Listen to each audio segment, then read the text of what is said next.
So welcome. So this is episode 2 of a series of recorded presentations which aim to introduce you to workplace-based assessments.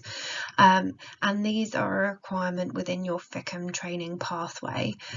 So this presentation will focus on case-based discussions, which are also known as CBDs. And the aim really is, with all of these presentations, is to build your confidence in yourself as a trainee ACCP, to recognise assessment opportunities and really understand what each assessment can be collated for and how they map to your ACCP curriculum. So just a very quick disclaimer. So this work is underpinned by the National ACCP Induction Project, and it found from surveying both qualified and trainee ACCPs that only 25% of respondents were provided with a formal overview of how to use the ACCP logbook and what information was vital for FICM and for the ARCP process. So the purpose really of these presentations is to ultimately demystify the paperwork process, so you know what you need when you come to the ARCP process, and particularly when you come to the FICM panel process at the end of your 2 years of training.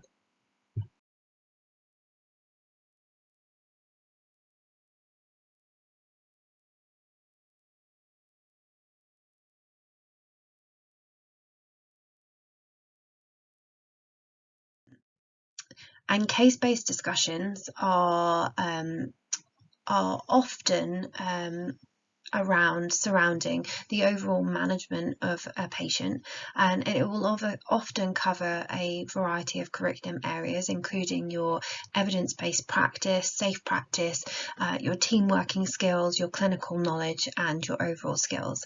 And whilst the minimum number per year is only 2, it's really important to remember that you need to be able to demonstrate knowledge, understanding, and competence at the end of your training. Therefore, multiple assessments beyond the minimum requirements may be ultimately needed to ultimately achieve this. And case-based discussions are one of the best ways to develop your knowledge and understanding within the management of the intensive care patient. So what is a case-based discussion? So they are an assessment that are essentially designed to evaluate the trainee's clinical practice, their decision-making skills, and their ability to interpret data and apply evidence to the management of their patient. It is often an in-depth discussion between the assessor and the trainee surrounding the critically ill patient. And whilst I'll go on to provide multiple examples later of what you could collate these assessments for, an example might be that you admit a patient from theatres who post-operatively goes into a fast AF, and the focus of your case-based discussion might be the post-operative management of fast AF in the critically ill patient. And the things that you may discuss or explore with your assessor are: what are your treatment options, and how could you or would you manage this patient within the clinical setting? It's ultimately not intended to be a test of knowledge, but I would recommend that you do some preparation to inform these discussions if you can, to get the most out of them. It is ultimately intended to assess your clinical decision-making processes and the application of your medical knowledge when managing a single case. And it's a really useful tool in developing your knowledge and understanding, as I said, of the critically ill patient. So this is the case-based discussion paperwork form, and much like all the paperwork, it can be found on the FICM website. So the type of assessment can be found here, so case-based discussion, and as previously highlighted in other presentations, it's really a good idea that you pre-populate your name and your details, so either your NMC or your AHP number, and save it, so you can quickly access this and print this when you need it. code number or description of case. So the code number, as previously alluded to in other presentations, this is a reflection of where it maps to on your curriculum, and your curriculum can be found in your FICM paperwork. And the description of the case might be that you provide a very brief summary of the case that you have discussed. So for example, going back to our initial example, you may put the post-operative management of fast AF in the critically ill patient.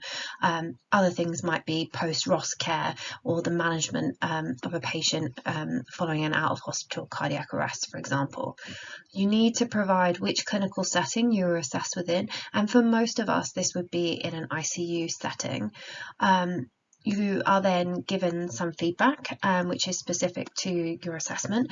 So this is where your assessor will agree an action plan for your progression, and then any specific feedback can be provided on the following page. So any areas where unsatisfactory practice occurred, then the person assessing you should be able to, within your further learning and experience, should be able to help you develop a progression plan or a development plan to support you in practice.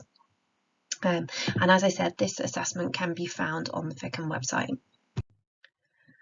So what areas can you collect CBDs for? Well, really the sky is the limit for this, because these assessments are essentially fantastic for mapping to multiple areas of your curriculum, and whilst you are required only to collect 2, I would say collect as many as you can.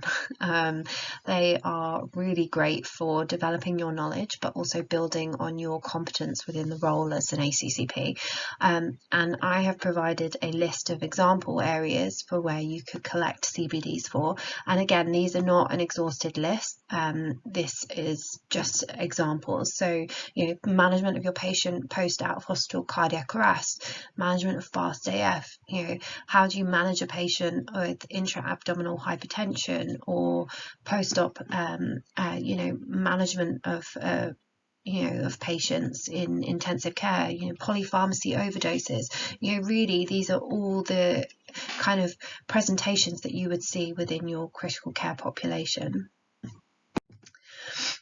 So who can support you and assess a CBD? So my recommendation is that for you to get the most from this assessment, I would highly recommend that you undertake this assessment with someone who is incredibly knowledgeable in the management of the clinical case that you are discussing, and they should be able to support your development and understanding, but they should also be able to signpost you to further development opportunities.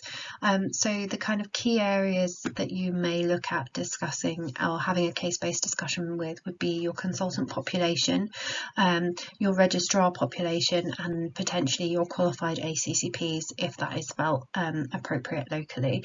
I think that if you can have as many of these discussions as possible with your consultant colleagues, you will arguably gain the most from them. So thank you very much. This was a whistle-stop tour of case-based discussions. And if you have any questions about any of the information that I've provided on this presentation, feel free to reach out to me via Twitter or via my email address. I'm pretty receptive on both. And thank you very much for taking the time to join me. Further episodes can be found on direct observational procedural skills, your mini-KEXs, your acute care assessment tools, and your logbooks.